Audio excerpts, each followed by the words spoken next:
तेजस्विनावधीतमस्तु मा विद्विषावहै। ॐ शान्ति शान्ति शान्तिः।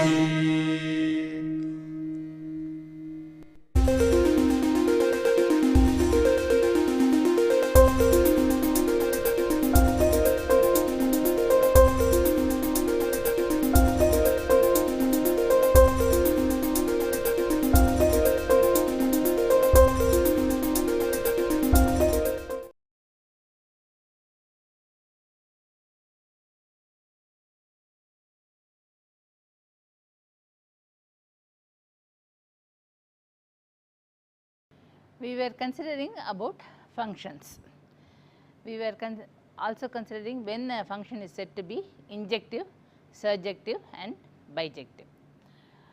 If f is a bijective function from A to B, f is a bijective function from A to B, then f inverse is the inverse function which is defined from B to A such that f of f inverse, f composition f inverse is a identity function and f inverse dot f is the identity function on A. This is the two-sided inverse, but you may have one-sided inverses for a function. That is what we consider towards the end, left inverse and the right inverse. Consider two functions h from A to B and g from B to A, and if composition h is equal to 1A, that is the identity function on A, then g is called the left inverse of h and h is called the right inverse of g. These are called one-sided inverses, and let us study some results about one-sided inverses. Let A be a function from, let f be a function from A to B with non-empty domain A, then f has a left inverse if and only if f is injective. F has a right inverse if and only if it is surjective. F has a left and right inverse if and only if f is bijective. If f is bijective, then the left and the right inverses of f are equal. We want to see all these results. Let us prove one by one. The first portion is f is a function from A to B. F has a left inverse if and only if f is injective.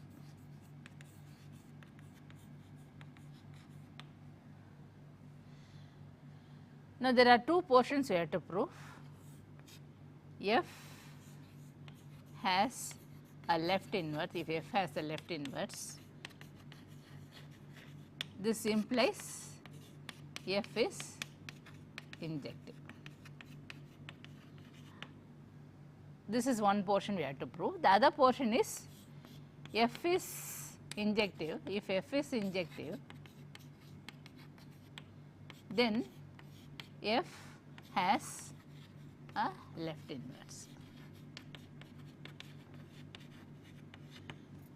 So, let us prove the first part now. F has a left inverse of f. G is the left inverse.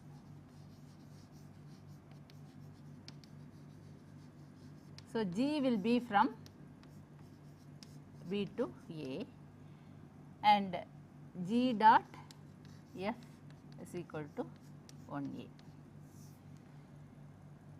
Now, we have to show that f is injective.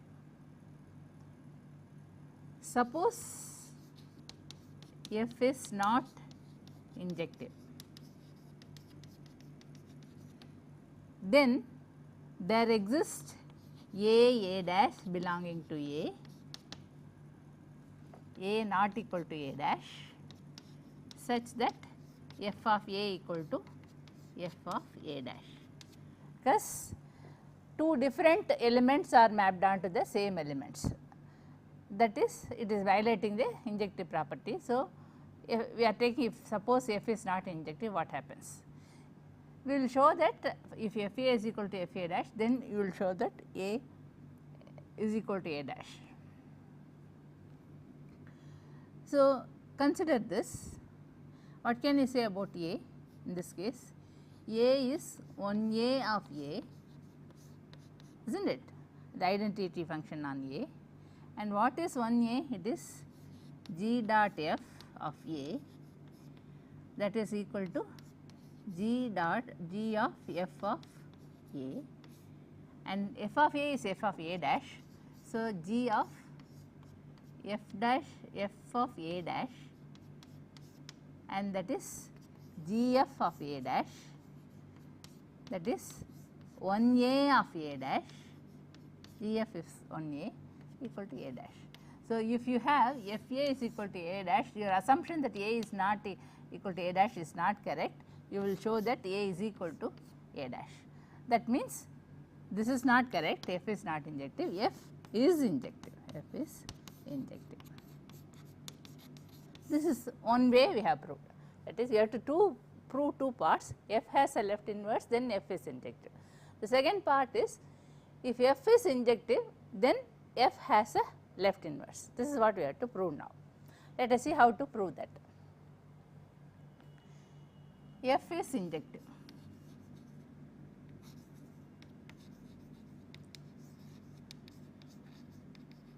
Then define the left inverse G as follows, define G as follows.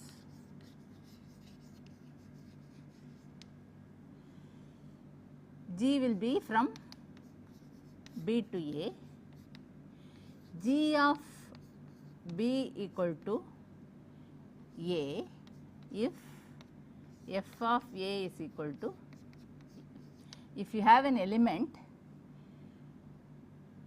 A such that B is the image of A, then define GB is equal to AB. Then there may be elements in B which are not the images. For example, the function can be something like this. You may have, it is an injective function. So, different elements will be mapped onto different elements. Okay. So, in that case, see, if this is A, this is B, f of A is equal to B, you define G of B is equal to A, like that. But there may be other elements like this which are not the images of anything. For them, choose an arbitrary element, some element A dash, and map, you may have one or two like that, some of them, you map everything onto that element. So, if there is a such that f of A is equal to B, define GB is equal to A. If there is no A such that f of A is equal to B, then choose an arbitrary element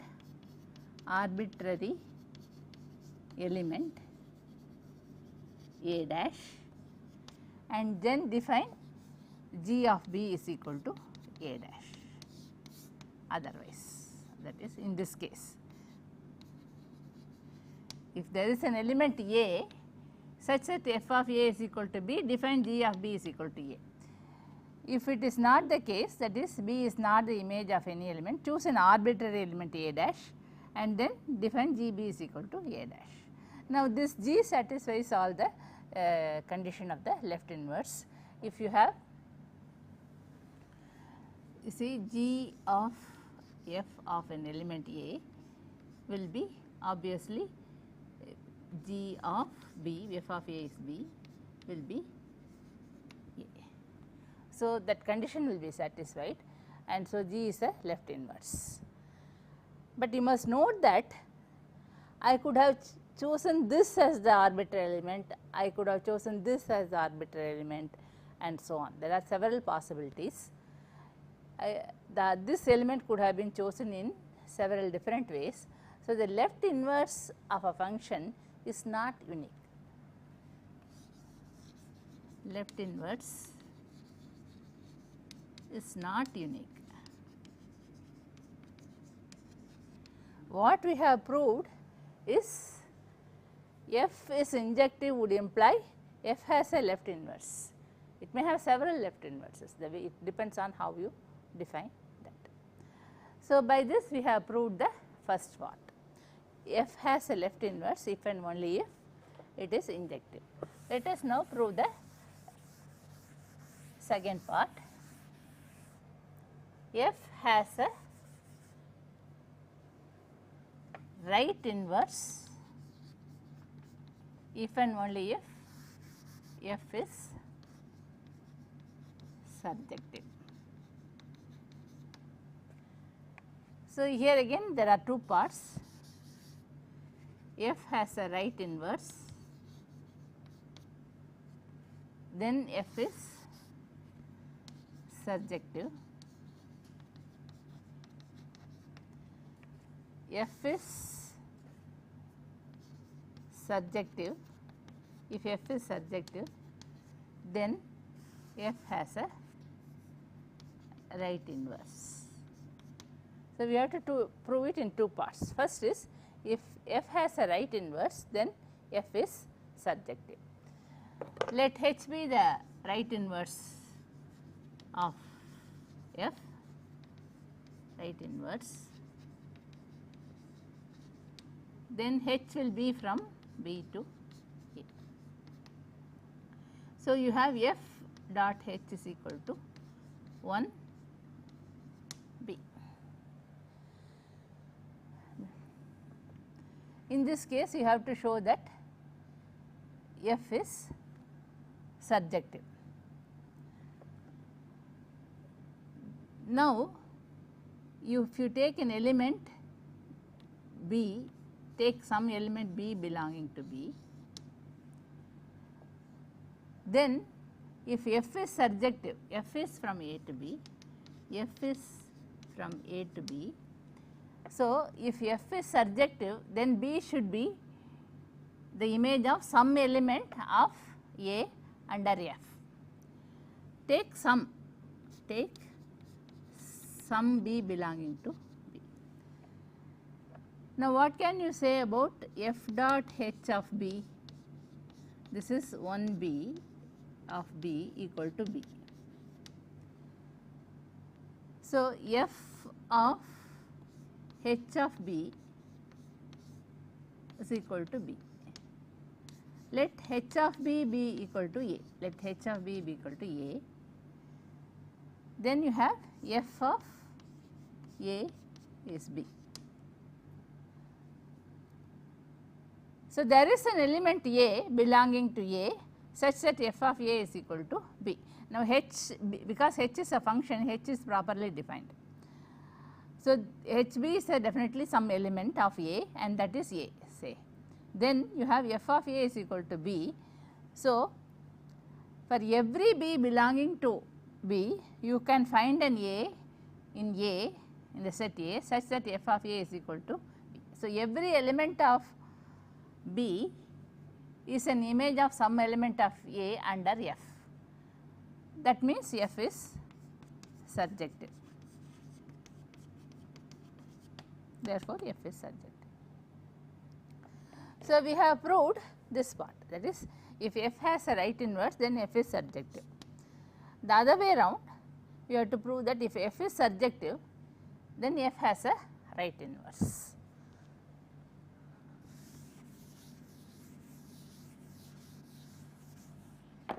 So, F is surjective.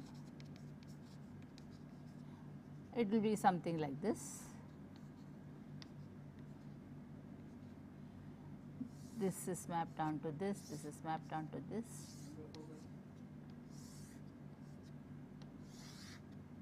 Like this. F is a function which is surjective. It is from A to B. A has say 1, 2, 3, 4, 5. This has got element say B1, B2, B3. Say. So, 1 and 4 are mapped onto B3, 2 and 3 are mapped onto B1, 5 is mapped onto B2. This is just as an example I am saying. So, in this case define H as follows. In the general case, f is from A to B, we know this. H we have to define from B to A. Define H from B to A as follows. It is like this: H of B is equal to A if there is a unique A, there is a unique A such that f of A is equal to B. If there is only one element A such that f of A is equal to B, then define H of B is equal to A. For example, here 5 is the only element which is mapped on to B2. So, when you define the reverse way, you can define H of B2 is equal to 5, like that you can define. Now, in the other cases like 2 and 3 are mapped on to B1, when you want to define in the reverse way, the inverse, you can take either 2 or 3. H of B1 will be either 2 or 3, any one you can take. So, H of B is equal to A1 if you can choose any one of them, if there exists A1, A2, some of them such that f of A1 is equal to f of A2 etc. equal to B. Many elements are mapped on to B. In that case, you can choose one of them. You can choose one of them like this. If you define like this, what will be the inverse here? In this example, the inverse will be like this.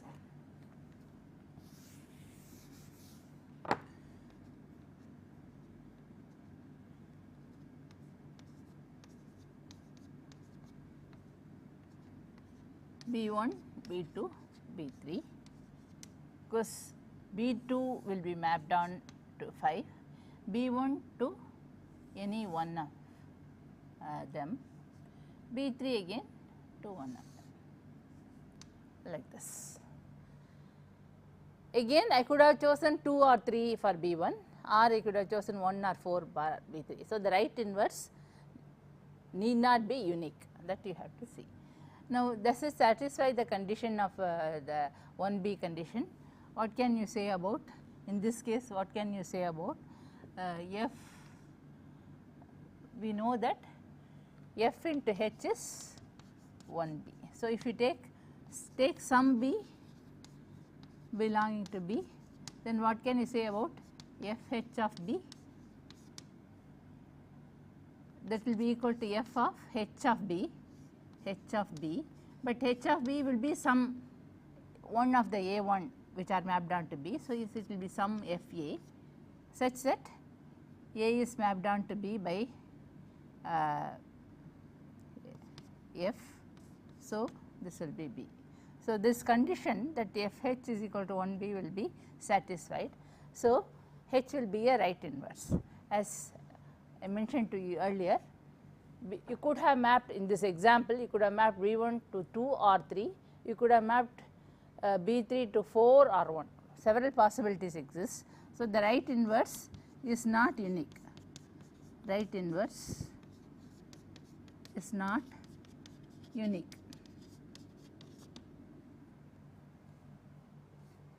So, we have proved the second portion. So, what we have just now proved is f has a right inverse if and only if it is surjective. Now, the third part says that f has a left and a right inverse if and only if it is bijective. It follows, the third part C follows from A and B, because if f is a bijective function, it is injective as well as surjective. So, it will have a left, because it is injective it will have a left inverse, and because it is surjective it will have a right inverse. So, it will have both left and right inverses. The other way around, if f has a left inverse and a right inverse, because it has a left inverse it will be injective, and because it has a right inverse it will be surjective, and so it will be both injective and surjective and hence bijective.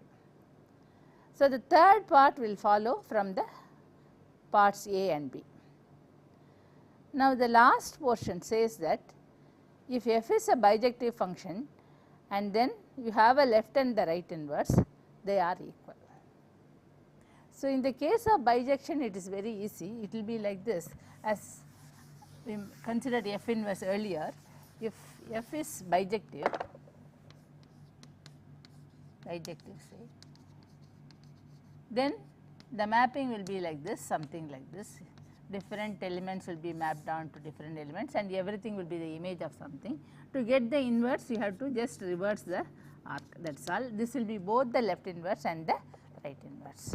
This is what we want to prove now. We can prove it in a easy manner like this. Let G be the left inverse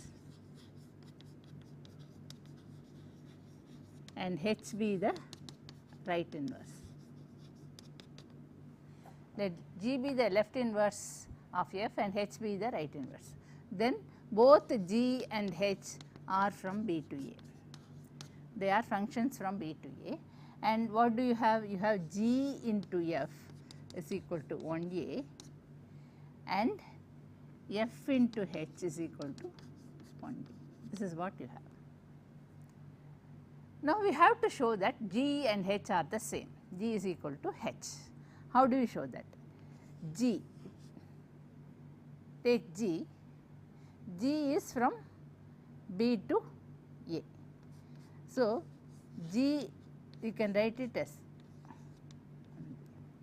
because this is from B to B and this is from B to A. Okay. So, G is equal to G of G dot 1B, but what is 1B? 1B is f dot h. So, this I can write as f dot h, and because composition of function is associative, this you can write as G dot f dot h, and what is G dot f? G dot f is 1A.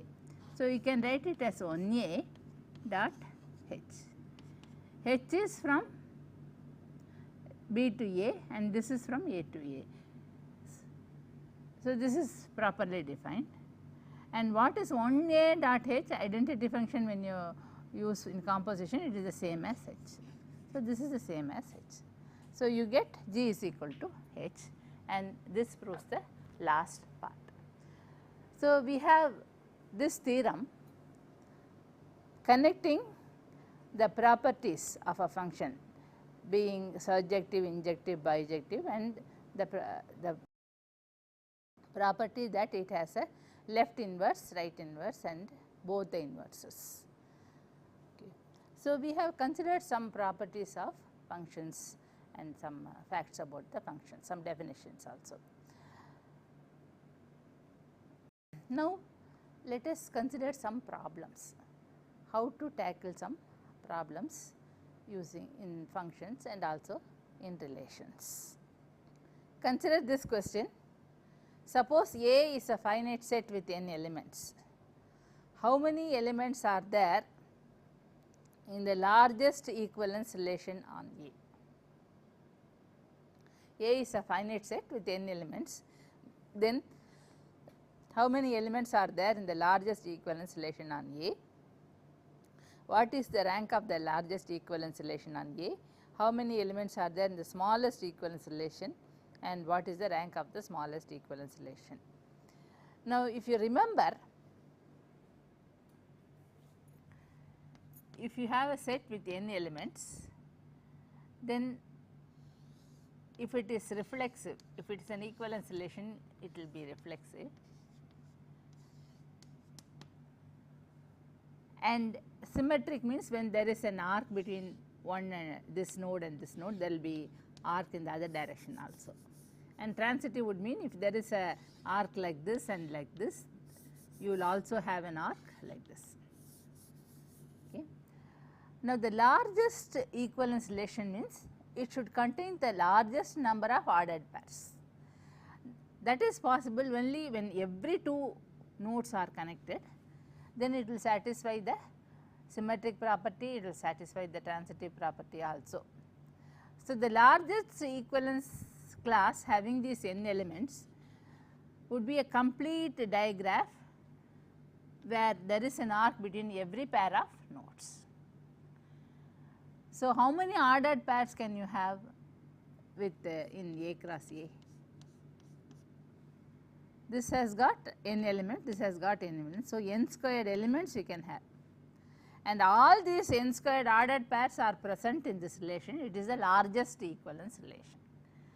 So, how many elements are there in the largest equivalence relation means there will be n squared elements in the largest equivalence relation R. This is the answer for the first one.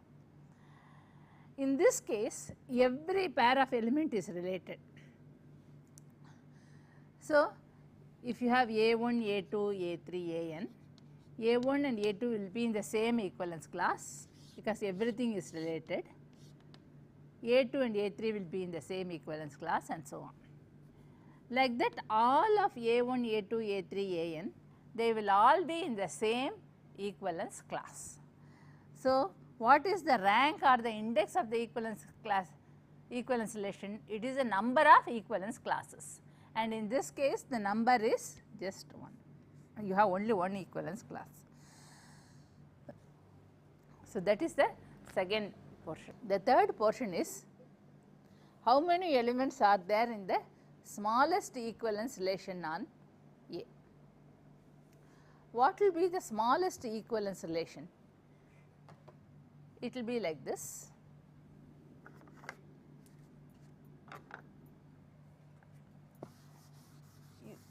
You will have only the self loops at the nodes. There will not be any arc between the nodes. In this case, the symmetry property is satisfied, the transitivity is also satisfied, and this is the equality relation on the set A.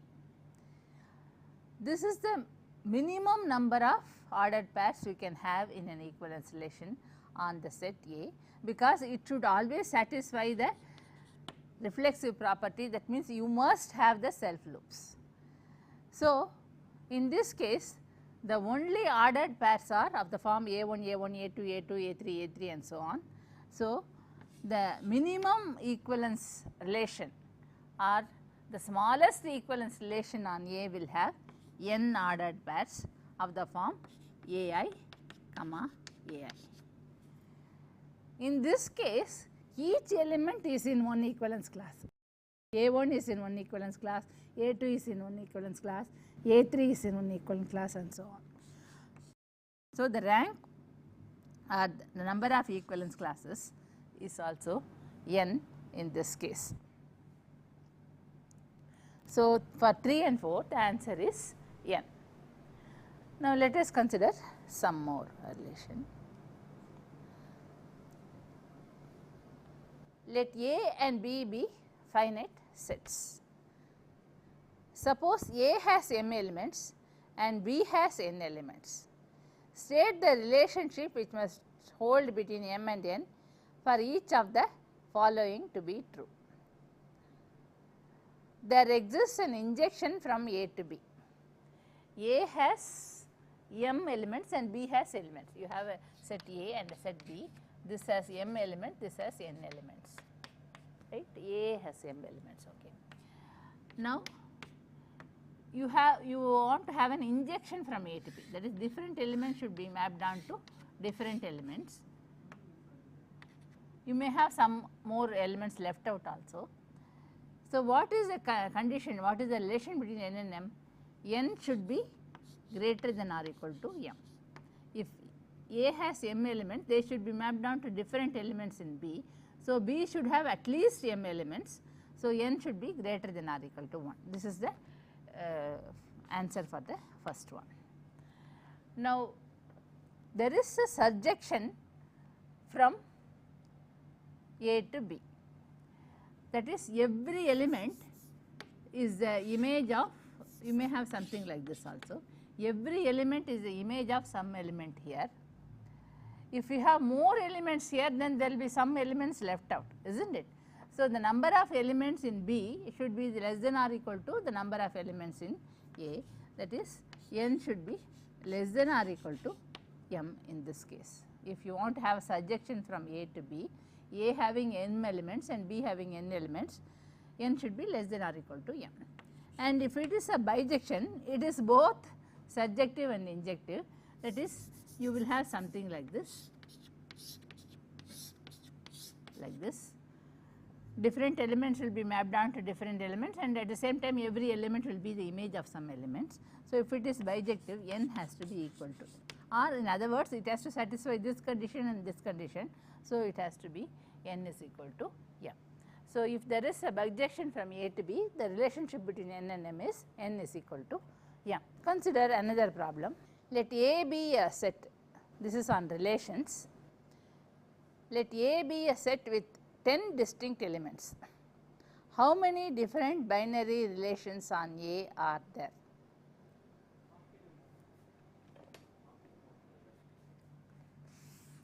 A,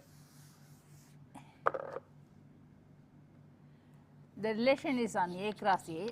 A has 10 elements. So, how many different distinct relations can you have on A? A cross A will have 10 squared ordered pairs. Pairs are 100 ordered pairs. Now, in a relation, each pair may be present or not present. Okay. So, you may have a pair present or you may not have a pair present. So, there will be totally 2 power 10 squared possibilities. So, with 10 elements, the answer to question 1 is this. The question 1 is how many different binary relations on A are there? The answer for that will be 2 power 10 squared or 2 power 100.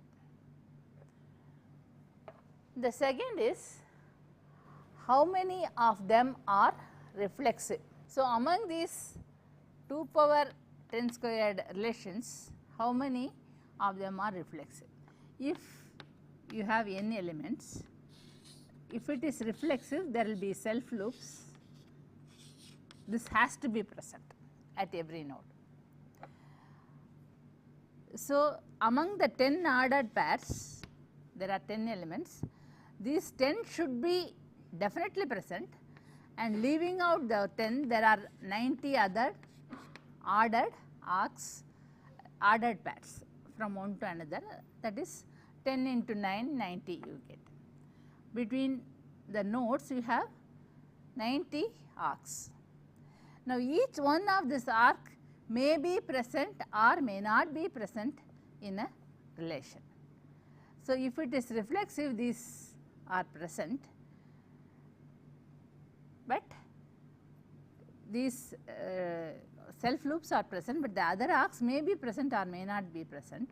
So, if the relation is reflexive, the possibility number of distinct relation you can have is 2 power 90. Out of these 2 power 100 distinct relations, 2 power 90 of them will be reflexive. The third question is how many of them are symmetric? What is a condition for symmetry? Either if you have nodes like this, either you must have both of them present, or you will not have any of the arcs present. So, you can look at it this way, you are having 10 nodes and the self loops may be present or may not be present. Between any two nodes, either 2 arcs are present or no arcs is present. So, of the 90 ordered pairs like this, from this to this connecting the nodes, you can group them as 45, because either this should be present, if it is present the other should also be present like that. So, you can look at them as 25 sets of ordered pairs. Either a set is present or not present in a symmetric relation. But the self loops also may be present or may not be present. So, add that 10.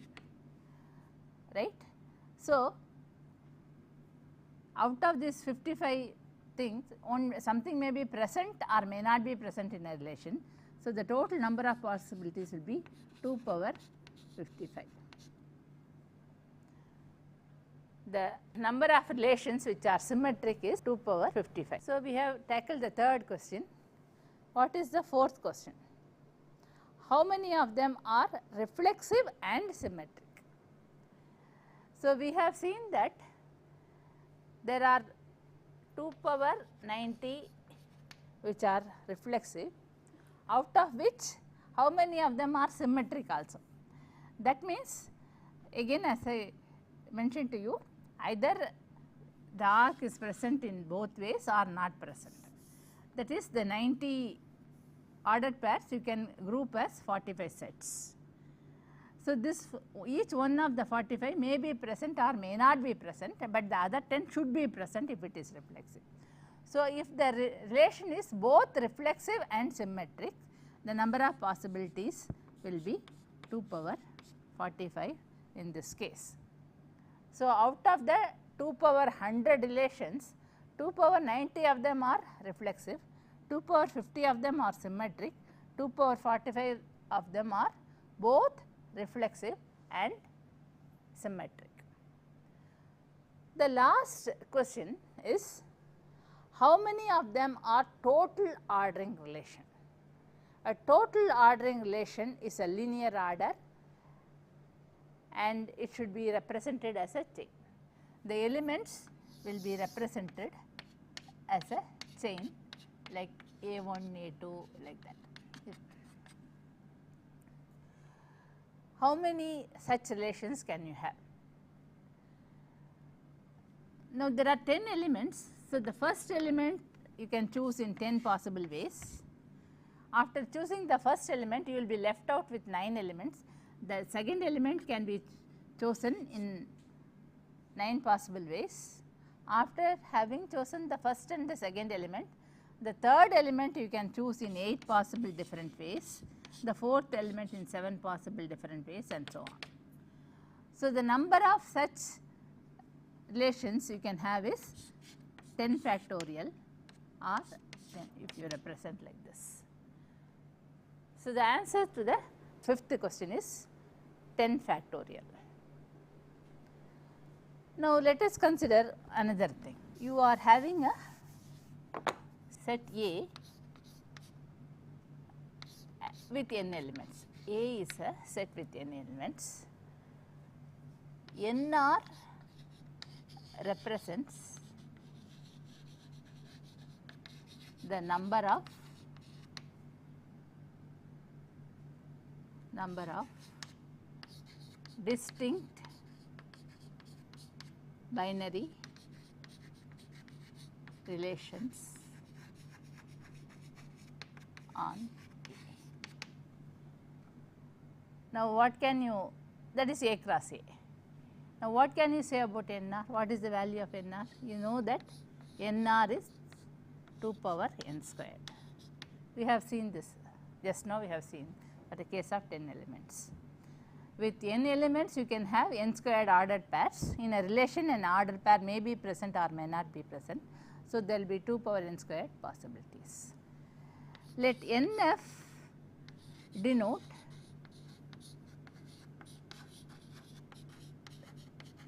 the number of distinct functions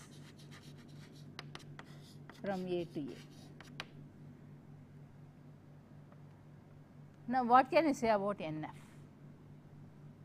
Now, you are having n elements like this A1, A2, AN. Again, in the codomain or the range also, you are having A1, A2, AN. Now, what can you say about the number of distinct functions you can have? Now, A1 can be mapped onto any one of the n elements. So, there will be n possibilities like that. A2 can be again mapped onto any one of the n elements. So, there will be n more possibilities like that. A3 can be mapped onto any one of the n elements, that will be another n and so on. So, each one of the n elements, it can be mapped onto any one of the n elements in the codomain. So, the total number of possibilities will be n into n into n into n into n into n into like that n times, which will be n power n. So, the number of different distinct functions you can have is n power n. Now, which do you think is greater? What is the connection between NR and NF? Which is greater? Of course, while defining the function, we have seen that function is a restricted version of a relation. So, intuitively you must realize that NR should be more than NF. So, see, a relation is, see, you have n elements, then a relation you write, there will be n squared pairs in that. But in a function, there will be, if you represent as a relation, there will be only n elements, n arcs there. But that n arcs can be different, that is why you are having n power n. Anyway, a function is a restricted version of a relation. So, NR should be greater than NF. You can see this with some elements. Take n is equal to 2. If you take n is equal to 2, say the set having A1, A2, how many ordered pairs you can have? You can have 4 ordered pairs.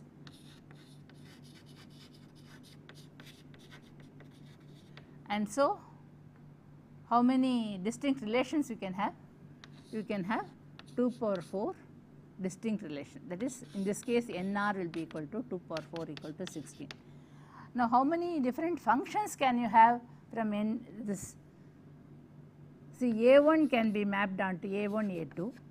The different functions you can have is like this, A1, A2. One is A1 can be mapped onto A2. A2 can be also mapped onto A1, that is one possibility. Then another possibility is both of them can be mapped onto this is second possibility. Third possibility is A1 mapped onto A1, A2 mapped onto A2. Fourth possibility will be A2 mapped onto A1, or in other words, f of A1 you have 2 possibilities, A1 it can be A1 or A2. F of A2 you can have again A1 or A2. 2 possibilities, 2 possibilities. So, totally there are 4 possibilities. So, NF is equal to 4. With increasing n, the difference will be more and more. So, NR will always be greater than NF. So, like this we can consider some problems. You can also see that an equivalence relation induces a partition and a partition induces an equivalence relation. Let us consider some problems about partitions. Take this problem. Suppose A is equal to ABCD and pi 1 is the following partition of A. Pi 1 consists of 2 blocks ABC and another block containing D. List the ordered pairs of the equivalence relation induced by pi 1. Let us consider the ordered pairs. Pi 1 consists of 2 blocks, ABC in one block and D in one block. That means, in the equivalence relation induced by pi 1, A, B, C are equivalent, they belong to one class, equivalence class, D belongs to one class. So, the graph will be like this, A, B, C, a complete digraph.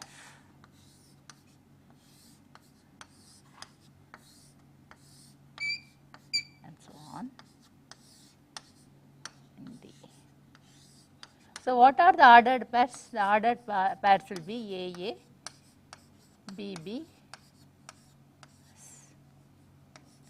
CC, AB, BA, AC, CA, BC, CB and DD. These are the ordered pairs which belong to the equivalence relation induced by pi 1. And consider some other partitions. Pi 2 has 4 blocks, A is in one block, B is in one block, C is in one block and D is in one block. Pi 3 has only one block, all 4 elements are there. So, similar to this one, you can write down the ordered pairs for this. This will have only 4 ordered pairs AA, BB, CC, DD, and here the graph will have a complete digraph on 4 vertices. Draw the poset diagram of the poset pi 1, pi 2, pi 3 refines. Now, pi 1 is this. A, B, C, D. Pi 2 is A in one block, B in one block, C in one block and D in one block. Pi 3 is all of them in one block. So, which one refines this? We can very easily see that this refines this and this refines this as well and this also refines this. So, the poset diagram is like this. Pi 2 refines pi 1 and pi 1 refines pi 3. Pi 2 also refines pi 3. So, the poset diagram will be just like this. Let us take one more problem which introduces a new concept called the substitution property. Let A be a set and F be a function from A to A. A partition pi of A is said to have the substitution property with respect to F if every 2 elements, if for any 2 elements A and B such that they are in one block, the 2 elements FA and FB are also together in one block of pi. And an example is given. Let A is equal to 1, 2, 3, 4, 5, 6. There are 6 elements in A and the function is defined like this. F1 is 3, F2 is 3, F3 is 2, F4 is 5, F5 is 4 and F6 is 4. Does pi 1 which has got 2 blocks 1, 2, 3, 4, 5, 6 have the substitution property with respect to F? What about pi 2? What about pi 3? A substitution property means 2 elements are in one block, they are A and B. A is mapped down to FA, B is mapped down to FB. FA and FB should be in the same block with respect to that partition. In that case, you say that that partition has the substitution property. In this example, A has 6 elements and you have F1, I will write down this, F1 is 3, F1 is 3, F2, F3, F4, F5, F6. What is F2? F2 is 3, F3 is 2, F4 is 5 and this is 4, this is 4. Now, the partition is like this. Pi 1 is 1, 2, 3, 4, 5, 6. 1, 2, 3 are in one block, 4, 5, 6 are in one block. Look at this. 1, 2, 3 are mapped on to 3 and 2. 3 and 2 are in the same block. 4, 5, 6 are mapped on to 4 and 5, 5 and 4. They are in the same block. So, when elements from the block are mapped on to elements, they are mapped on to the same elements in one block. Here similarly 4, 5, 6 are mapped on to elements from the same block. So, pi 1 has substitution property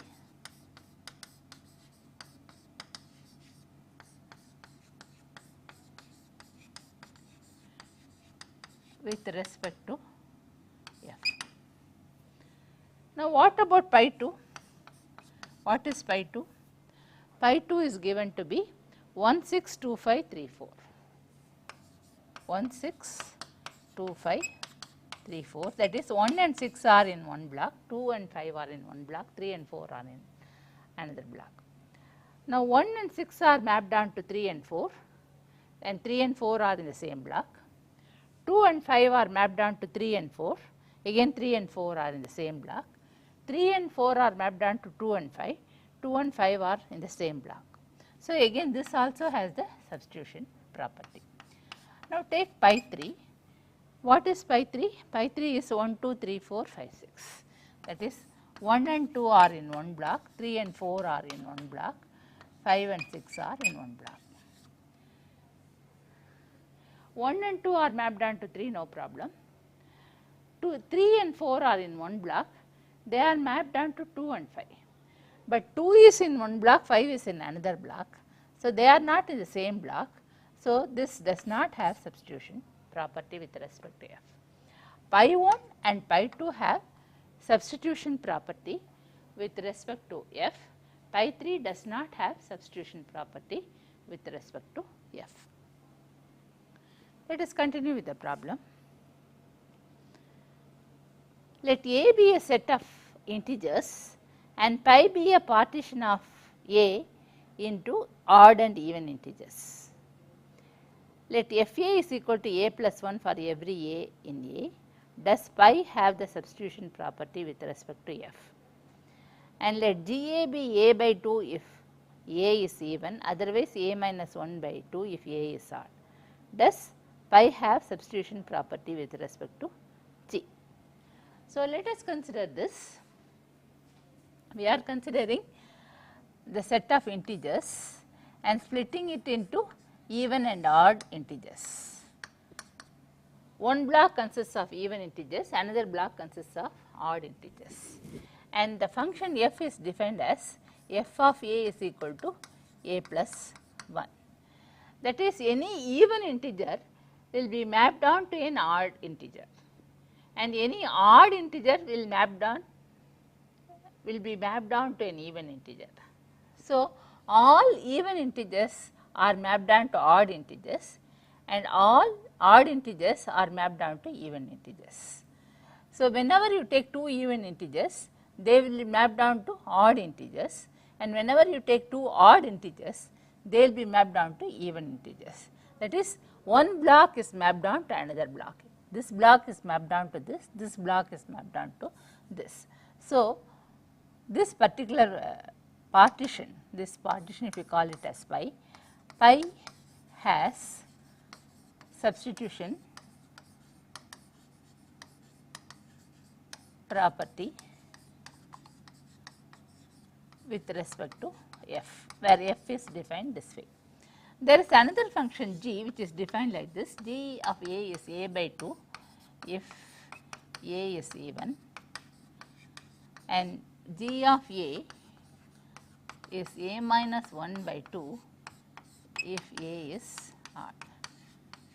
Does pi have substitution property with respect to g?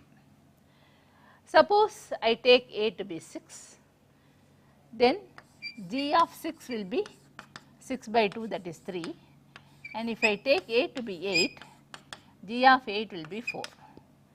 6 and 8 are even integers, they are in the same block here, but one is mapped on to 3, another is mapped on to 4. They are not mapped on to elements from the same block. Here it is mapped on to an odd integer, here it is mapped on to an even integer. So, they are not mapped on to the same elements in the same block. So, pi does not have substitution property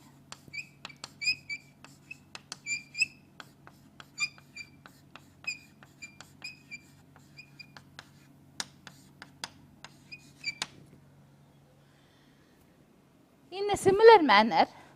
You can also show that the third problem, That is, we have already seen what is meant by the product of partitions and the sum of partitions.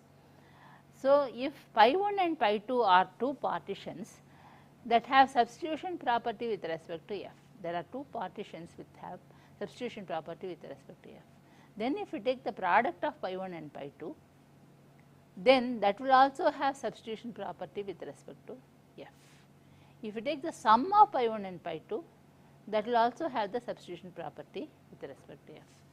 This is very easy to prove. The reason, if you take two elements which belong to a block in pi 1 and which belong to the block in pi 2, then those two elements will belong to a block in the product partition and also in sum partition. Similarly, in pi 1, because of substitution property, FA and FB will be in one block.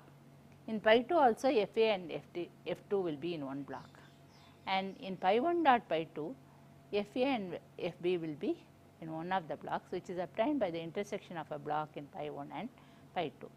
A similar reasoning can be given for the sum of partitions pi 1 and pi 2, pi 1 plus pi 2. So, these are some problems with respect to partitions, and the whole concept of order relations, equivalence relations, partition, everything can be very clearly understood by working out more problems. In the beginning of the course, I have mentioned several books. There are several exercises given at the end of each chapter in those books. By trying out many problems, the concept of all partial order, equivalence relation, partitions will become very clear to you.